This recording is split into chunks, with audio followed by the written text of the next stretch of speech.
Arsenal 3 Chelsea nil match, which Ozil did star in, and I still believe, even though it did go on for Chelsea to win the league, they ended up in Conte inspired and blah blah blah. But we'll forget about that for a minute.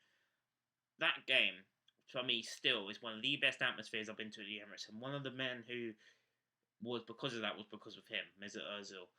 Of course, this video is about him leaving the club, but I wanted to do an overview of Ozil, the good, the bad, and the ugly. Probably just the good and the bad, to be honest, because we don't really know about the ugly bits at the moment. But that game, I can't do it justice. I had a video on my phone somewhere of that concourse. Now, I don't normally go to the concourse at halftime, but for some reason that day, I just wanted to. Because everyone was electric, 3-0 up against a Chelsea side who, yes, they lost to Liverpool the week before that, but they had aspirations of their own that season, and the whole concourse just singing "We Want Ozil." I've got that clip. I've got the clip of what I just showed you. I haven't got the clip of the concourse, but I cannot do it justice. The best atmosphere I've been to at the Emirates, at least, and because of the way that Mesut Ozil, Sanchez that day, and everyone was just on point. But that was Mesut Ozil at his finest level, at his greatest level, and it was on 2nd of September 2013, where of course I can't play the clip because of copyright issues, but of course it was announced on Sky Sports News on deadline day. The day before, I believe we played Tottenham, and the reporters asked Arsene Wenger. I'll put a picture on there now of they asked him, "Will we be signing anybody?" And he said, "We might have a surprise up our sleeves," and he gave a cheeky smirk. We didn't know what that smirk was until 24 hours later, or even that night, where the reports were coming out of Sky and other outlets that we could be signing Mesut Ozil, who at the time was one of the, if not the best creative midfielder in the world at a club like Real Madrid. They weren't Champions League winners, sure, but they were still one of the greatest sides in the world at that moment. And of course, they needed to offload because they were signing Gareth Bale from Tottenham. So we ended up cashing in on that and signing Mesut Ozil for, at the time, was £42.5 million, was undisclosed at the time, and was our record signing also at the time. It started a wavelength for Arsenal where this was the first big money signing that we had at the club. We were very much a selling club before that. The likes of Fabregas leaving for Barcelona, as you can see here. Nasri to City, Van Persie to United. It was never going to end. And that Ozil signing was a start of something for us. To sign big money signings. Yes, we signed still by Podolski, Cazorla, but they weren't big money signings. They weren't players who had already evolved, had already been at the peak of their powers, and were one of the best players in their position. Mesut Ozil was that when he signed for Arsenal. He was a revolutionary in the early years. I will get on to the bad stuff, but I'm getting on to the good stuff first. And when he signed, there was a genuine buzz around the place. There was a genuine buzz that we signed a general superstar. And yes, it's sad how it's ended, but we should remember these good times. As I'm going through the timeline now, it was that year where Leicester won the Premier League and he was flying in January. I'll bring up the stat on you right now. And he was on track to break the Premier League assist record. And then Giroud went on a 10-game goalless drought. And it just, cost us the league completely. But, that's a story for another time. But Mesut Ozil, for me, should be remembered for the good times, but also the bad times as well. But what he can do on a football pitch, I think he's one of the best Arsenal players I've seen live. Now, I wasn't really alive to witness the Bergkamps and the Henrys, and I'm not going to say he's at that level, because he definitely wasn't at that level. There was definitely some, come to the later years, it was the politics and everything behind the scenes kind of, means that a lot of us forget about what happened with Ozil. For me, I don't think he's a club legend. I will explain why. But as I'm going through the good points, between 2013 and 2017, for me, we saw the very best of Mesut Ozil. He won the World Cup. I can't remember what year it was, but I know it was in Brazil. as an Arsenal player as well. Let's not forget. Yes, he was then many years later was completely rugged under the carpet by Germany after being their best player for nearly 10 years. But and that should probably tell you about why, with the fact that Germany put him under the carpet and now Arsenal have almost done the same thing. It almost does speak volumes slightly. But World Cup winner whilst he was at Arsenal, along with the likes of Mertesacker and Podolski. But what he could do with a football pitch, the Ludogorets game, the Leicester game a couple of years ago under Emery, um, there's just so many. I can't really think. Like I mentioned already, the clip I showed right at the start of the video, the game against Chelsea, that 3-0 game, it was absolutely electrifying. I also remember a game I didn't go to the very year before, almost a carbon copy of the Chelsea game, was the Manchester United game where we did beat them 3-0 and were 3-0 up at half time. Again, Alexis, Walcott, and Mesut Ozil were all the scorers, I think, that day as well. I could be wrong. But a lot of good times, a lot of good times. But unfortunately, did he overstay his welcome? Probably. Things started to go wrong for Mesut Ozil. I'll get to that now. Where people were starting to, not turn their back on Ozil, but where things started to kind of go wrong. The Alexis story and the Ozil story for me intertwined. The two were brilliant together. Arguably, Sanchez was never the same player when he wasn't in the same team as Mesut Ozil.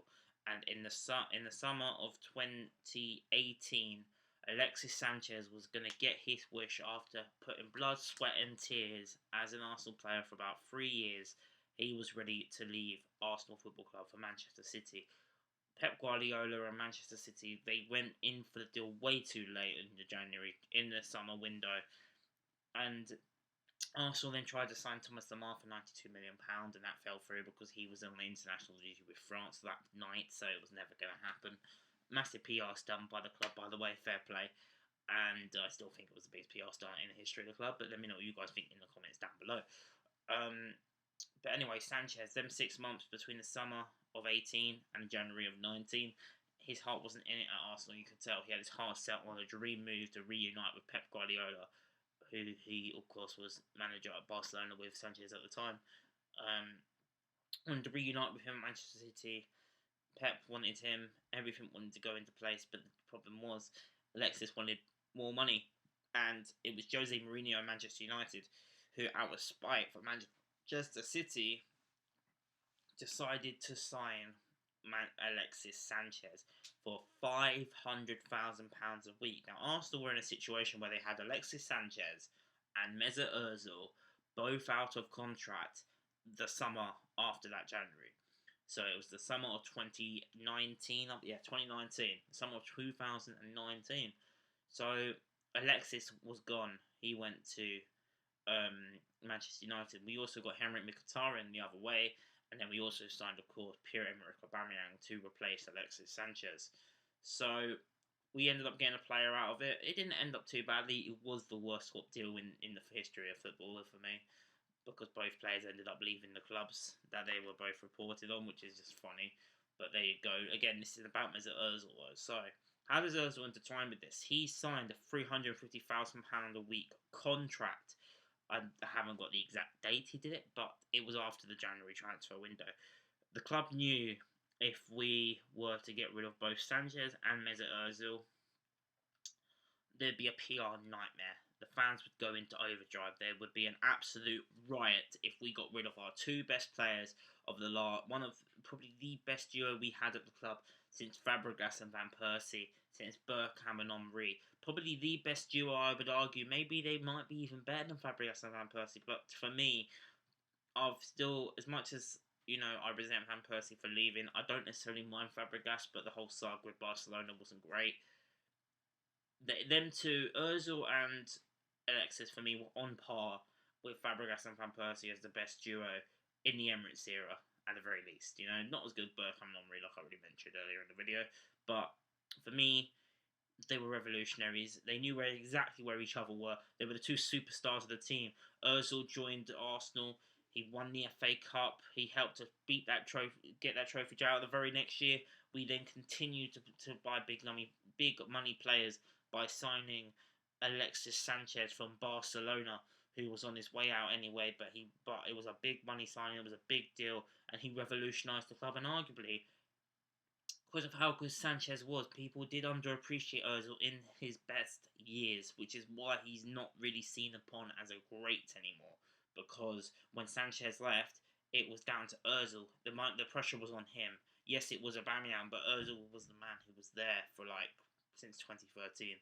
He was the one who was going to pick up where Sanchez left off. But the problem was he wasn't the same player as Alexis Sanchez. Completely different players. Ozil was the creator, creating the runs into Alexis Sanchez. And if Alexis Sanchez was full centre forward and not a winger, because we tried to play him at striker, but sometimes it didn't work. For me, we could have won the league at least once, when they were both in their prime. And the fact that we didn't is a dying shame, in my opinion. And it just proves how bad the defence was, how much Wenger was in decline at that moment of time. But we won a couple of FA Cups, so it is what it is. But this intertwines because the club knew that we had to pay the big bucks to Mesut Ozil, and we did exactly that, £350,000 a week. But then after that price tag was on him, every single performance, and rightly so in my opinion, was questioned when he wasn't playing very well. Why isn't he travelling to this game under Wenger? Why is he not travelling to this game? He was starting to not get... He was not allowed on the coach almost for every away game. Everton away, United away, you name it. He was not at these away matches for under Arsene Wenger. This stems back from the Wenger days, by the way. And then, I think the next year or a couple season and a half goes down the line, Arsene Wenger leaves Arsenal after massive fan pressure. And yes, looking back on it now, it wasn't a good look. And we shouldn't have handed him out the way that he did. But I think even Wenger knows that his was well overdue. He was hiding up. He was basically. It was basically with the board. All the pressure was on Wenger, and he basically was taking all the stick. Was making sure the board weren't getting any stick. But now that the board. Wenger's not there, now the board is getting it. But again, I'm going on a tangent, so we could go to that story if you want me to do another genre story like this. Let me know in the comments down below. But this, like I keep mentioning, is about Mesut Ozil. And after he signed that contract, the rapid decline did become relevant. It really did. And yes, he had good spells. And then under Unai Emery, it was basically Emery versus Ozil, and you can tell that the board upstairs. Again, this is all like apparent, but we don't know how true it is. So Emery then decided not to play Ozil. We weren't winning games. He then brought back Mesut Ozil, which basically made Emery look very foolish, because then he went back on his word, and then the players were like, well, if he's going to go back on that, he can go back on anything. So I think he lost the respect to the dressing room when he did that for me. And then, of course, Mikel Arteta comes in, a former player with Mesut Ozil as well, by the way. And even then, the writing was on the wall. But even before Arteta, it was Freddie Ljungberg that came in for a couple of months, a month. And even he wasn't playing Mesut Ozil because of the laziness, the lethargicness, everything that all the pundits were saying. Turns out, ended up being true at Arsenal. His lazy training sessions, the fact that he'd always get muscle strains before big matches for Arsenal, it was all becoming very frustrating. We just knew that it just had to come to an end, and now it finally is coming to the end. But there was a bit of a light at the end of the tunnel before the whole COVID struck. Arsenal, Mesut Ozil, Mikel Arteta were all on the same page with him about having 18 months left on his contract. He was playing well. One of the, was creating chances, was doing really, really well for Arsenal. It was like a resurgence of Mesut Ozil. But then COVID struck, and it stopped everything. Absolutely everything. And what happened with COVID was, during that time, Mesut Ozil decided to support something that the club and its sponsors didn't exactly agree with. Now, I'm not going to go into a full detail because that could be an hour long, but the small clip of it is that it's to do with Muslims having freedom in a country. Now, I can't remember what exactly country that is, so it's really, really annoying. But it's to do with China, I think, and Muslims. But again, I'm not going to go into too much detail. He believed, and, it's about freedom and human rights and all that, and that's all fair play. But the club did not want to have any of it. Again, this isn't all going into detail. Mesut Ozil has spun this in a PR spin to make it look like Arsenal are the victims. We don't know the full details, and we probably won't know the details for a very long time. Especially not, we might hear it from Mesut, but we won't hear it from the club, unfortunately. So who knows who the victims are? I'm not going to pick a side on that, because if it's all to do with human rights, then all fair play to Mesut Ozil. But clearly, it's something rubbed up the wrong way of board, and we know our board is dodgy enough as it is, so we won't go into full details. But basically, I believe it was that basically sealed the fate of Mesut Ozil. He then didn't play another minute after the restart. Didn't even play in the FA Cup final either. Might have probably got a medal, but he didn't play in that final. Was not even in the team. The new season started. He wasn't even in the match day squad for Mikel Arteta's, match squad. He had 12 months left on his deal, and now we're in January, where basically Fenerbahce have want Mesut Ozil, have wanted Mesut Ozil for quite a long time, and it looks like that's where he is going to go. So that's really it. Really, a story where I know I've missed quite a bit, but if I go into full details, this video will be about half an hour long. But this video is about a tribute almost to Mesut Ozil, talking about the good and the bad. But the bad stuff really isn't about his politics. I want to put that out there right now. I'm not trying to persuade that image. What I am trying to say is it was his laziness and lethargicness, and the fact that there was other players at times, even under Wenger in particular, he would play week in, week out. Even if he had a shocker game the night before, he'd still be playing. I remember when he put his gloves off against Manchester City at home under Arteta, one of the first games he had at the club, and kicked his gloves off and stormed off down a Granit Xhaka. And even then, I made a video on his channel, if you guys remember, saying he shouldn't play for the club again. Stormed off. A couple of weeks later, he was back in the team. So it's the Wenger in, Wenger out for me turned into an Ozil in and Ozil out. But it's even got to a point now where the club know it's time for him to go. The player knows that it's time for him to go, and the fans know it's time for him to go. All collectively know this. Ozil has been trying to sit on his arse and basically keep the money that is owed to him by the club, because let's not forget, the club, they put that contract on the table. Ivan Gazidis, Wenger, they are to blame for the whole 350 grand a week contract. But it's a bit of a weird one, because hindsight is a wonderful thing, ladies and gents, and none of us were to know what was going to happen with Ozil. We know at the time, like I already mentioned, if we were to sell Sanchez and Ozil in the same transfer window, there would have been a PR disaster. But in hindsight, that's probably, looking back on it now, is probably exactly what we should have done. But you can't go back and change it, lads and girls. You cannot go back and change that. It is what it is. It's over. It's been a wonderful journey of Mesut Ozil, and for me, if we didn't sign this man, who knows where we would be right now. The guy helped revolutionise the club at the early years. Helped us win our first trophy in about 11 to 12 years with the FA Cup. We then won another FA Cup with Alexis Sanchez the year later when he signed with the Villa 4-0 victory. Of course, Aaron Ramsey was also a great player at that time, but it was mainly Ozil pulling the strings.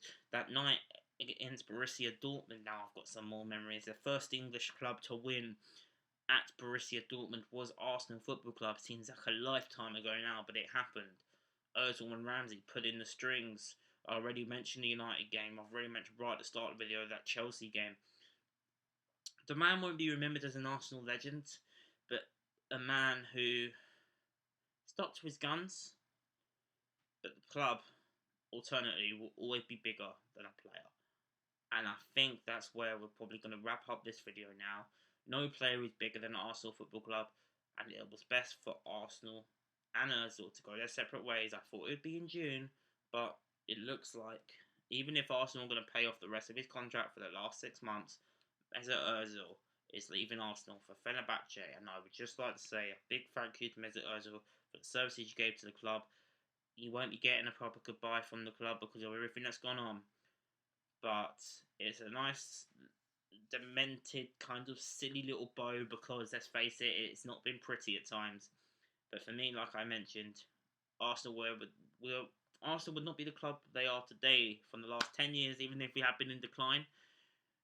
the trophy, the FA Cup victory, the nearly breaking the assist record, the goal against Ludogorets. There's been some great memories, but because of everything that's gone on behind the scenes, for me, he's not a club legend. But let me know what you guys think in the comments down below. Do you agree or disagree with any of my comments? Let me know. This video has been a long time coming. I'm glad this is now the end of the Ozil saga. It's finally over. We can move on. We can make signings now. He can move on. Best of luck at Fenerbahce if that is where you end up, because I am making this video before it becomes official. But the club have terminated Mesut Ozil's contract. That's going to be the end of this video. If you guys enjoyed this in-depth type of video and you want another one, let me know in the comments down below. But thank you, Mesut Ozil, for your time at Arsenal and all the good memories that you gave. It was time to go. He has gone. And yeah, so that's going to wrap it up here. Like this video if you enjoyed. If you enjoyed these sort of videos, let me know in the comments and I can make more of them.